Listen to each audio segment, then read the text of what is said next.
and welcome to the Ghosts and Folklore podcast. I'm Mark Rees, and on each episode, I investigate a different, weird, and wonderful subject. And on this episode, this Halloween special, we are going to explore some of the more iconic traditions associated with Halloween, but we are going to do it with a twist. There are going to be some tricks and some treats on this episode because we are going to look at creepy tales of jack-o'-lanterns and the origins of trick-or-treating and candy and costumes, but along with the usual folklore, we are going to look at it from 4 different angles, through 4 different lenses, as it were. To begin with, I'll be exploring some Victorian folklore to look at how Halloween was celebrated in Wales back in the good old days. We'll then be fast-forwarding, jumping into our TARDISes and travelling forward 100 years to the 1980s, to my childhood, to compare and contrast to see how these traditions have stayed the same and how they have changed over a century. We will then move on to our third look at these traditions, and as regular listeners will know, I've often moaned about the fact that I would much rather be on the other side of the Atlantic at this time of year. I would love to spend Halloween time in North America because, frankly, if film and TV and YouTube nowadays are to be believed, it looks like Halloween on the other side of the pond is a heck of a lot more fun than it is here in Cymru. And it just so happens that one of my very good friends, my fellow cultural writer, Chris Carra, has first-hand experience of celebrating Halloween as a child in both Wales and North America. He was born in Wales, but spent a good few years of his childhood in Canada. And Chris will be joining me on this episode to recall his experiences and to compare how his childhood Halloweens in Canada differed to mine here in Wales. And if that wasn't enough, Chris brings one more unique angle to this episode because Chris is now the father of a child himself. Life has come full circle, as it were, and his child is now celebrating Halloween themselves in Wales today. Which brings us bang up to the modern day and the way in which young whippersnappers of the world today celebrate Halloween. So we're going from the Victorian age to the 1980s to Canada to today. That is all coming up on this episode. All I need to do is summon Chris Carra onto this podcast, and I will attempt to do that right now. And welcome back to the Ghosts and Folklore podcast, Chris Carra. Chris, how are things? Yeah, not too bad since we last spoke around Christmas time. I mean, we've spoken since, but since the listeners have heard me, things are good. Yes, we don't avoid each other throughout the year. Yeah. And after that Christmas episode, you're a glutton for punishment. You've come back for Halloween this time. That's right, yeah. But hopefully there's no quiz this time. Well, fingers crossed. But my knowledge on Halloween is slightly better than Christmas folklore, or Welsh Christmas folklore at least. Yep, no quizzes this time. It's all tricks, no treats, Chris. Hopefully we'll find out now. So the way we're going to do this, we're going to look at some Halloween traditions, some of the really obvious, iconic ones, and we're going to look, or rather, I'm going to look at some old Welsh folklore that was recorded back in the 19th century about them, and look at my own experiences growing up in the 1980s to see how much had changed and how much is still the same. And then in your case, you can look at this from a transatlantic perspective because you were growing up on the other side of the world, in Canada.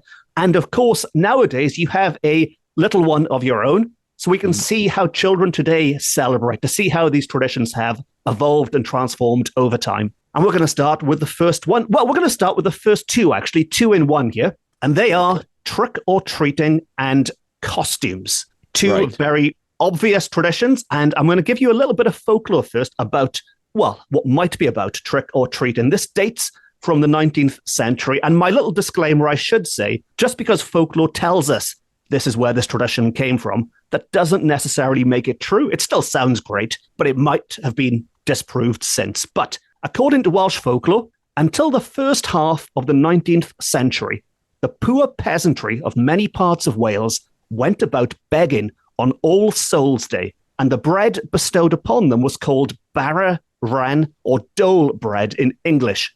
This custom was a survival of the Middle Ages when the poor begged bread for the souls of their departed relatives and friends. So this piece of folklore tells us that back in the Middle Ages, the poor were going door to door begging for bread on what we now call Halloween. In return, they were saying prayers for the souls of the dearly departed. This is very similar to a tradition known as souling or soul cakes, where the poor go door to door and are given soul cakes in return for prayers, which is much more wholesome sounding than trick-or-treating. Today, there are prayers and there's bread and cake involved, although I think if you give kids bread today, they're not going to be too pleased. Cake, they might be happy with. What would you prefer, Chris, bread or cake? I'm actually a bread guy. I like a bit of cake, but a nice slice of good quality bread. Although, it'd be strange, I think, going door to door and getting some bread, especially if you're a kid and you want some sweets. Yeah, I think trickle bread wouldn't quite work. But connected to this, we are told that kids also would dress up for this tradition, which again might be a link to where costumes come from. Although we should bear in mind, back in the good old days, people were dressing up for any occasion. There was mumming and wassailing going on. So people were always, there was no TVs back then. So I guess people were dressing up all the time. But this might be the early origins of trick-or-treating and dressing up. So that's the folklore. From my point of view, growing up in Wales in the 1980s, we did not have trick-or-treating, but we did go door to door and we said Happy Halloween to people. In return, we were given money. So there was no sweets or candy like today. There was no bread or cake like in the good old days. We said Happy Halloween. We had money and we spent that money on comic books and things we probably shouldn't be spending that money on. And as for costumes, one of my earliest, possibly my earliest costume I can remember in the early 1980s was dressing up as a Ghostbuster, which is, it's almost like Stranger Things in real life, I guess, back in the day. Do you watch Stranger Things, Chris? Do you know what I'm on about? I know what you're on about. I've never seen it, though, but I do know, I know some of the culture around it. So, yeah, I do know it. There we are. Well, I won't go into Stranger Things right now, then, but you've seen the images of kids dressed up as Ghostbusters. Although I should point out, maybe it's different on the other side of the Atlantic, but my Ghostbuster costume was pretty much whatever we had in the house that was grey tracksuit trousers, and we cut out Ghostbuster logos and stuck them on. There were no decent replica suits available that we could wear. On the TV show, they have some pretty impressive suits. So whether that's looking back at the 80s through modern day lenses, I don't know. But certainly my Ghostbuster outfit was not a patch on what they wear nowadays. Now, over to you, Chris. What was trick-or-treating and costumes like in Canada, I guess? And what is it like nowadays for your little one? Well, so I moved, I was born in Wales and I moved to Canada when I was 9, obviously with my parents. And we stayed there for around 2 years. And then we moved back. So it was good to kind of have that growing up for, about 8-9 years of not much Halloween-y stuff going on here in Swansea. Then going to Canada, I lived in Ontario, near Niagara Falls, in a town called Niagara on the Lake, which is a really picturesque little town. And Halloween's there were, like I imagine across Canada and America, very intense. I like the word intense, Chris. Yeah, intense is the word because, as I said, coming from Wales, there was very little trick-or-treating. I think it was, I didn't really know much about it. Like you, maybe going to one or two houses, grabbing some sweets and then going home. But it was an event, a big event in Canada. You'd get dressed up, you'd go around the neighborhood and every single house would participate in it, pretty much every single house. And not just participate and give candy, they would dress the houses up. There was one or two houses which almost, I seem to remember, they kind of constructed a haunted house out of their own house. And every single room had been themed to a different aspect of the occult or, ghosts. Maybe one was a ghost room, one was a zombie room, one was done out like a graveyard. Every single room was slightly different. And it was they must have gone to some expense for this, as well as giving candy.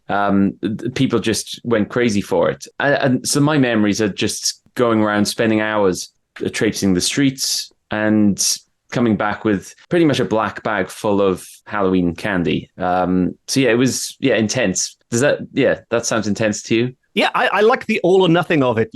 In Wales, well, whatever, see what happens. And you go to Canada and bang, every house sounds like like the set from Halloween Horror Nights or something. It's all kicking off. And I guess, I mean, you could open the front door and tell it was Halloween, could you? You could look outside and see there's people everywhere, there's lights, there's sound. Halloween is happening. Yeah, it's not when you see the films and American TV shows, that it's not an exaggeration that, you open the door and kids are just going in every direction. They're coming to your door, they're going to your neighbors, they're just zipping around. It's really nice. It's something we don't see here. And as you said, I live in Wales now, and I have a daughter, and we don't do anything like that really here. She knows about Halloween. She's 4. She knows about Halloween. She'll get dressed up, but her trick-or-treating will be, I'll take her to see my mum, see my dad, maybe to the next door neighbor, and that's it. It's not like a door-to-door, because I'm not really sure what your experience is in Wales as a homeowner who has to open the door. And do people knock on your door?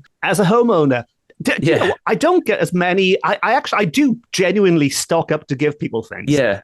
As I've mentioned on this podcast, I actually import candy corn from America, which people think I'm mad for doing. But I do get lots ready, and I end up eating the majority of it myself. People don't. I think in this country, people are reluctant of going to the houses of strangers. So whereas in America and Canada, wherever you might be, but if there's either closer-knit communities where people know each other, or people are just more open to this and more trusting and know it's okay to do it. Over here, like you said, I think people go to neighbors they know by name, they go to family members, rather than literally banging every single door in the streets nowadays.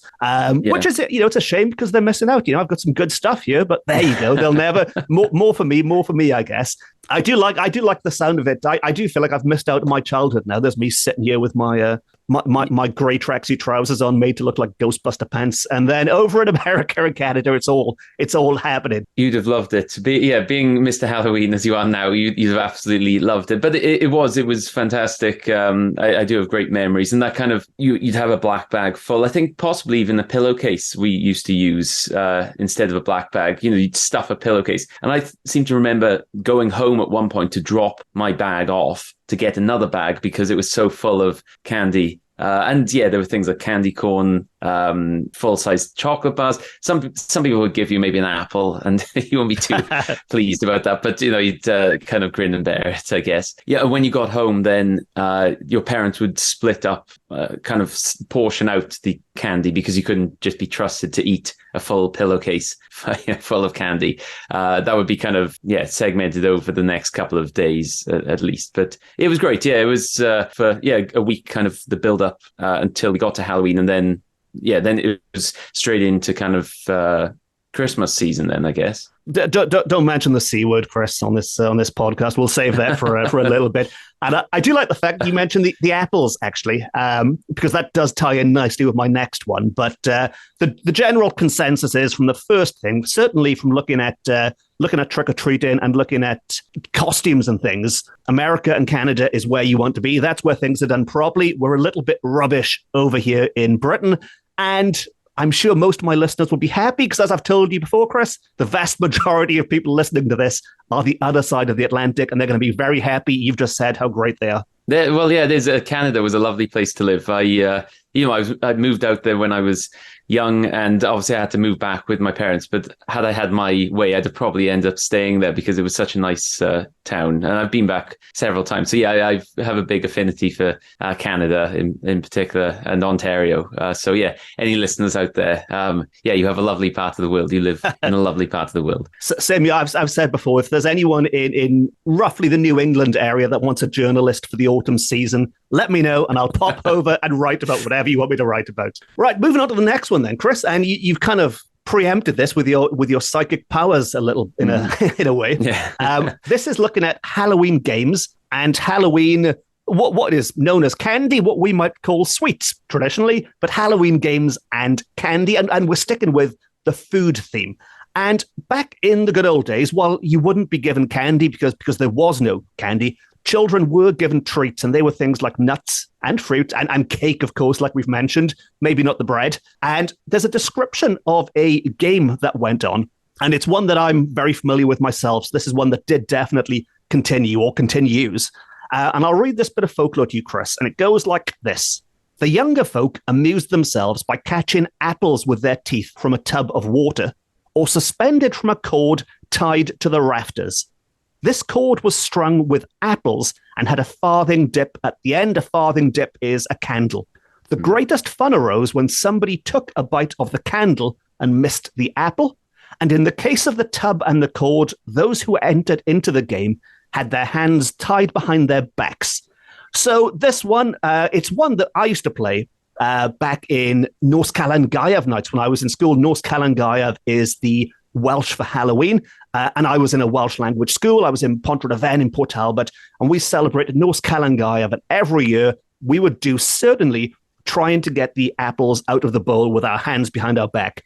We didn't do the biting apples from a cord with a candle at the end. I imagine even in the 1980s, health and safety wouldn't let kids potentially get a mouthful of candle. Although are candles toxic? I think they're probably safe, aren't they? I don't know. I've never eaten one. I have no idea. No, me neither. And what about you, Chris? Any memories of trying to catch apples with your teeth in any kind of games? And what about the sugary treats that you had and your child would have now? Well, funny you say about apple bobbing, and I definitely did it, but actually I didn't do it in Canada. I did it in Wales. So probably a year or two before, so maybe when I was around 7, I lived obviously still in Swansea, and I remember going to a Halloween party in my next door neighbour's house, and they had a nice garage, and the Halloween party was contained in there. So instead of trick-or-treating, everyone just kind of went in there, and there was dressed up, and we did apple bobbing. So I remember doing that, and it's you've obviously done it. It's quite a strange experience because you're there on your hands and knees, and you have to just get your head into this bucket trying to find an apple. And the more you think about it, the more disgusting it is, actually, because it's like everyone's having a go into this water, breathing out, coughing, spluttering into this water. And it's probably, I'd say that's probably worse for health and safety than eating a candle. You've made it sound like a form of torture, like a military torture there, Chris, the way down on your hands and knees and get your head in that bucket of dirty water and get some apples. And certainly in these post-pandemic days as well, you certainly don't want people doing that nowadays. But I hope when it comes to your little one, she hasn't got to endure anything like that today. No, like now, I said her main, in school, I believe they do something. They probably do something like little party. There may be a Halloween disco, actually. And then she'll just be taken around trick-or-treating. But as we said, to a well-curated list of people. So, my parents, her grandparents, that kind of thing. And she'll have, sweets, the candy. But I'm not sure. They don't really have things like candy corn over here, unfortunately. So I liked a bit of candy corn. They tend to have chocolates and the same old things around the world, aren't they? The gooey, squishy, sugary things that you don't want kids eating late at night, but they end up eating them late at night because it's Halloween. Well, as I mentioned, Chris, I've got a stash of candy corn here. So if nobody turns up on October the 31st, you're welcome to come around. Well, actually, no. If you come to my house on October the 31st and trick or treat, I might give you some candy corn. Otherwise, you're going to have to pay the extortionate import fees that I had to pay for it. Well, interestingly, I was reading something the other day, and it was an article on America. I think it was America's most hated Halloween treats, and candy corn came out number 1. I think in 2 or 3 different polls.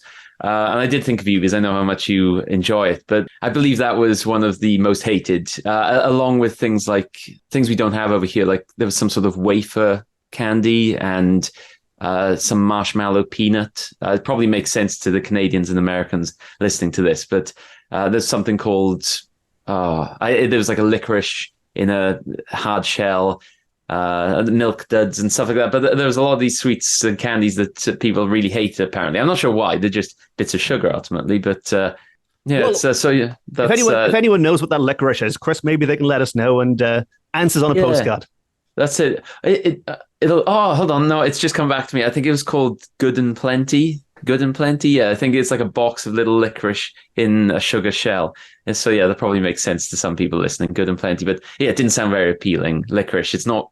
It's an acquired taste, isn't it? Maybe next year when I order my stash of candy corn, I'll chuck some of those in for you as well, Chris. And we can test them live to see if they are as bad as everyone tells us they are. And what I will say quickly about we've mentioned candy corn again now, because I've been doing this podcast for about 4 years or whatever it is now. And the one episode that's probably had the most response is one of my first Halloween episodes where I mentioned the fact that I'd never tasted candy corn. And I've had lots of amazing people on the other side of the Atlantic offering to send me candy corn. I still get messages. I'll probably get one today. I still get messages now because people are discovering the podcast and listening to it in order. So they're catching up with all these episodes from back in the day, from when I was recording during the COVID lockdown and things. And I'd like to say a huge, huge, huge thank you to everyone who has offered. A very kind man called Gary sent me my first bag of autumn mix. And it's thanks to Gary, I've now got this candy corn bug.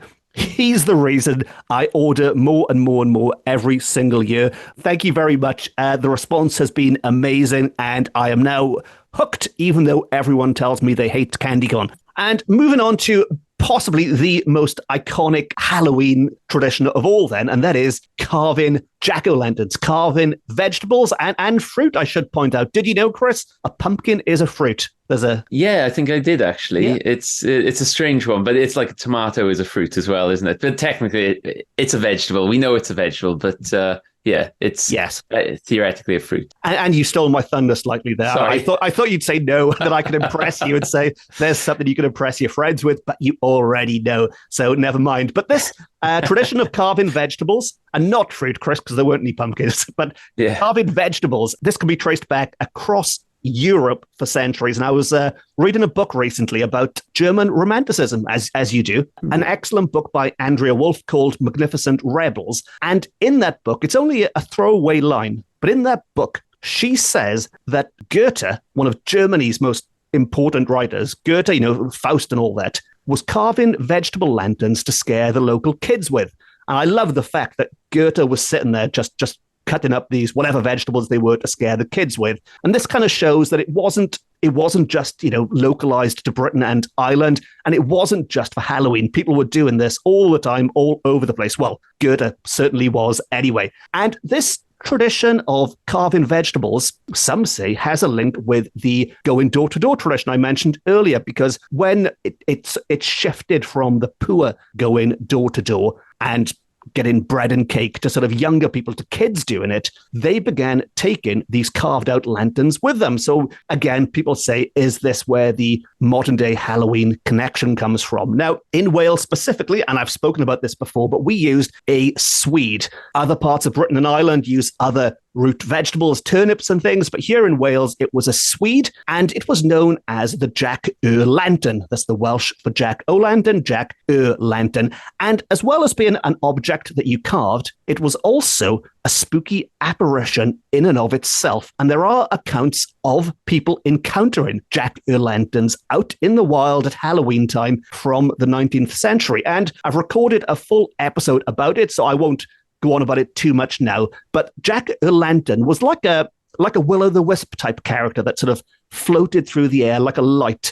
And its plan was to lead travelers astray. So if they saw this light, the idea is they'd follow after it, and if they weren't careful, follow it to their death. So it would lead them maybe to the edge of a cliff, to a body of water. It would lead them somewhere they don't want to be. So in this way, in this sense, the jack-o'-lantern was a bit like a death omen. The only difference is when you see a death omen, that tells you a death is going to happen. With the jack-o'-lantern, it actually tries to be the cause of a death. So you have to keep your wits about you. If you are walking around in the dark on Halloween in Wales and you see a light in the distance, whatever you do, Chris, don't go off following it. Now, personally, I remember carving the swede very well. I mean, the swede, not the death omen part, but the actual swede. I didn't carve death omens. I remember carving the swede, and this carried on throughout my childhood. I don't remember doing it as an adult, but certainly into my teens, we were carving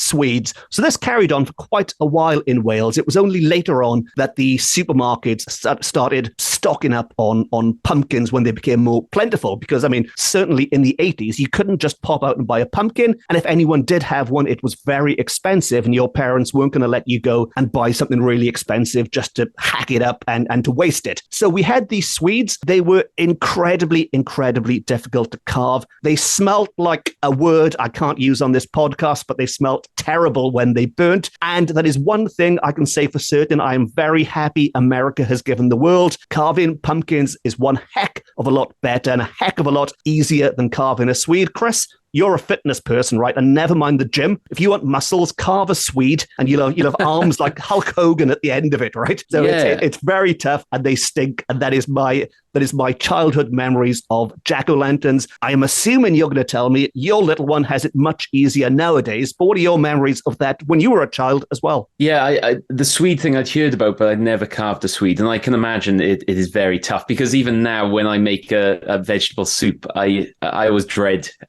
hacking the Swede into cubes because it's to actually get an intricate design into that Swede. That's a lot of broken pen knives, Chris. Yeah, geez. At the moment, it's pumpkin. Yeah, pumpkin.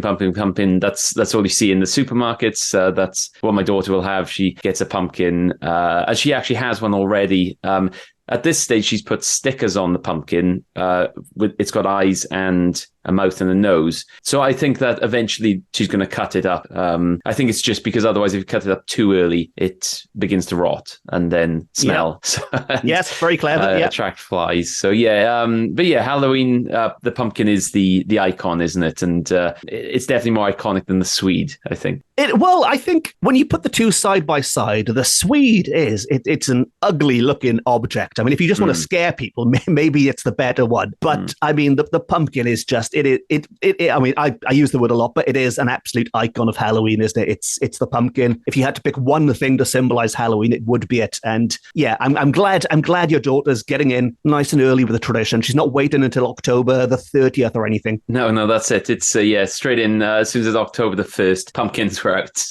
Yes. And important question, Chris, where did this pumpkin come from? Local pumpkin patch or supermarket? See, I was going to lie and say I'd grown it myself, but I know you'd grown one yourself. You were trying to grow one, weren't you? If my memory serves me. I failed spectacularly, I think, Chris, but I tried. It was a valiant failure. Yeah, well, no, in the end, I get mine for my daughter from the supermarket because there is a local pumpkin patch, but I think obviously, that's the main income is the pumpkins. So they obviously hike up the price at Halloween. And I think I remember going 2 years ago and we had a basket full of I think it was about four pumpkins. We got there and it was about £50. Which must be around $70. So in the end, we were like, right, we'll put them all back apart from one small one, which was still around £10. And when you can get them in the supermarket for, very a lot less. You can get 10 maybe. For £10, yeah. Pretty much. Yeah. So it's nice to go to a pumpkin patch, but that's pretty much it. It's supermarket all the way until I can figure out a way to grow an amazing pumpkin here, which I don't think is going to happen in Swansea, and not in my garden anyway. I'd offer to give you tips, Chris, but that's the last thing you need. Yeah. Between us, maybe a gardening podcast. That's the next thing we can start with. Okay. I would say support your local pumpkin patch, but I guess for me it depends what they do. I think if they charge an extortionate amount for the pumpkin, you want it to be almost like an experience, like a day out. You want to go there and have mazes or costumes. Do you know what I mean? You want something spooky. I mean, if it's just a bloke sitting outside his house with a pile of pumpkins, you expect a bit more, don't you, for your money? So it depends on the whole experience, really. Yeah, in fairness, this place, they have some little signs up and they have a little wreath, kind of, you can have a photo underneath it. And you can have lots of photos with all the pumpkins, which are nice. But then, it still doesn't really warrant charging that much. So we bought one and I probably won't be going back there again, but especially not around Halloween. But then when else around the year do you want a pumpkin? Pop there for your Christmas pumpkin. Well, yeah, exactly. I'll tell you what, Chris, I'll go with it myself because I probably probably look at things with a different through a different lens than you do, and I'll go there and see if I appreciate what they're doing and if I think it's value for money or not. Fair enough. Yeah, I'd be interested to hear what you have to say about that. Yes. And well, that brings us to the end of the last folkloric tradition we were going to look at. But Halloween in general, Chris, what are your plans for this year? This year, I will, in the daytime, take my daughter around, as I said, to the well-curated list of trick-or-treaters. But then evening, I tend to just open a bottle of red wine, watch a film, which isn't too creepy. I'm not a huge horror guy, but I like something a little eerie. Or sometimes I play a video game, something like Resident Evil or something that has a zombie aspect to it to creep myself out. And then I just drink red wine. That's pretty much it. And if someone knocks on my door, I think I've got a bit of stuff I could give them, some bread. Resident Evil can be terrifying, Chris. Yeah, it is. Is it the fourth one? Fourth one, I seem to remember being quite... Well, they've just re-released that a couple of months ago, and I've just finished it actually 2 weeks ago. And it was stressful. That's the word. Enjoyable, but stressful. It's that kind of provokes a lot of anxiety, but it's also a sense of achievement as well. So that's the kind of thing I like to do on Halloween. Yeah, as long as red wine is involved, everything's good. We do have a nice tenuous Welsh link with Resident Evil as well, because the films were designed by a man from Swansea, or from Neath. Sorry, lives in Swansea, I believe, from Neath. I'm sure he'll curse me if he hears this. Edward Thomas, who did Doctor Who, and then moved on to the Resident Evil films. Oh, right. Oh, wow. I didn't know that. So, yeah, that's good. Most recently, he worked on, and I think it's been shamefully overlooked as well. I think I really enjoyed it. He also designed Last Voyage of the Demeter, the new Dracula film that's just come out. So that's my... If you're stuck for a film, Chris, watch Last Voyage of the Demeter. It's not too scary. If you can handle Resident Evil, you can handle this. Okay, excellent. All right, it's a good tip. My Halloween tip. Outside of Halloween, then, Chris, what else have you got going on? Anything you'd like to shamelessly promote to thousands of folklore listeners around the world? Oh yeah, okay. Well, currently I'm working on lots of things like books and websites and general writing, but I also do a podcast which I plugged last time at Christmas. So it's a health and well-being themed podcast, but I explore culture, history, and traditions around the world, and we look at kind of the healthiest and unhealthiest cultures and see if we can learn anything for our own well-being. So it's called Planet Health. I'm sure you'll be kind enough to link the podcast in your episode description. I'm sure you'll do that. I will definitely link it. Like all those good YouTube type people, I'll say something like link below, and I hope it is below after saying that. But yeah, the link will be somewhere. Link somewhere. So it's the podcast has been going for about a year. I took a bit of a break in the summer, but I'm back now with season 2, I'm calling it. So last time we looked at the 5 blue zones of the world where people live into the hundreds and beyond, and kind of explore why people live so long in those areas. But I also have a Halloween special coming up on October the 25th, on which I have a very special guest, and that is, of course, you. So listeners of Mark and fans of Mark, do check that out because I'm sure you'll enjoy Mark on that. They'll be flocking over to Planet Health, Chris, but my check hasn't arrived yet, so let's wait for that to turn up. I'm waiting for my check for this one. So I'll get you a pumpkin from that expensive pumpkin patch, Chris, and then we'll fair enough. Call it quits. So that's Planet Health, and then of course we also have a bit of exciting news about the next episode of this podcast, because you're a glutton for punishment, Chris. Christmas time, you're back for Halloween, and next week you're going to be joining me and some experts for your very first ghost hunt in one of Wales's most haunted locations. Now, you can't give away the surprise and tell anyone where it is yet, but How are you feeling before your first ghost hunt? I'm quite excited. I think it'll be interesting. I'm quite open-minded to these things, so we'll see what happens. I said it'll be interesting. I'm hoping for some like big jump scares, but yeah, we'll have to wait and find out, I guess. How do you? I mean, you mentioned jump scares there. If you're at, we mentioned places like the haunts in Canada and America, and places like Halloween Horror Nights and things. When you go to these places, do you walk through with a smile on your face, or are you there with clenched fists ready to lash out at people? That's exactly me. I actually went to Well, back in Canada, the haunted houses, they were more for fun for kids. But I've been to some of the like adult ones where it's pretty gruesome and they have live actors and, you know, they're kind of clawing out at you. And you do, your natural urge is to kind of hit them. But yes. I think there's even signs at the door like don't hit the actors because you know they're actors, but they're jumping at you. The music's intense. And yeah, so I'm not walking around with a smile on my face. It's more of a nervous and trying to balance between nervous and angry. I think it's So, but hopefully that doesn't happen on our ghost hunt.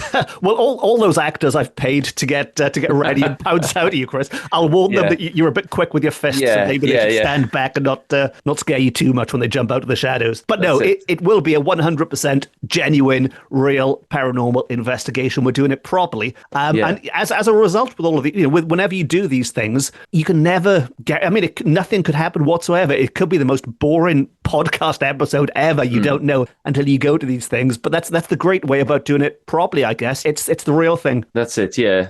Exactly. So yeah, I'm looking forward to it. We'll and then hopefully next time we got something big to talk about, some big ghost that jumped out at me, and I tried to avoid hitting it. Or we'll see. In that case, Chris, we'll catch up again in a week's time after you've knocked out that actor I paid to scare you in the haunted house. Excellent. Thank you, Chris. Speak to you again soon. All right. Cheers, Mark.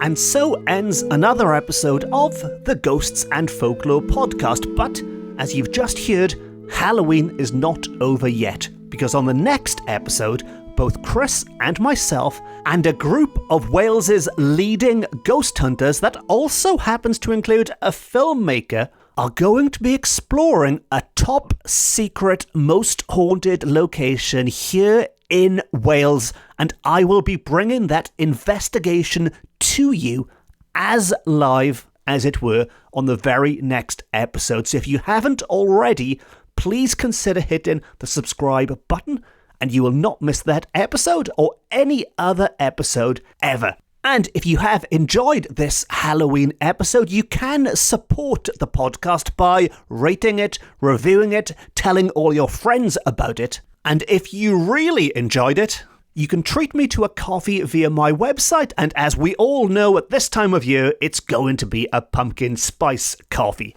If you'd like more ghosts and folklore, you can also follow me on social media. I'm on all the main platforms, and as well as this podcast, I've also written several books about similar weird and wonderful subjects, which are available from all good bookshops, offline and on, and you can find a full list of those books, including my latest book, Paranormal Cardiff, on my website. All of which just leaves me to say thank you very much for listening. Diolch yn fawr iawn am wrando. I've been Mark Rees. This has been my Ghosts and Folklore podcast, beaming to you from Wales to the world. And remember, if you do have any leftover candy on this Halloween, don't throw it away. Send it to Wales, where I can assure you personally, not a single one of those delicious 3-coloured triangles will go to waste. Promise. Until next time, happy Halloween, Nos Calan Gaeaf hapus, and Nos ta.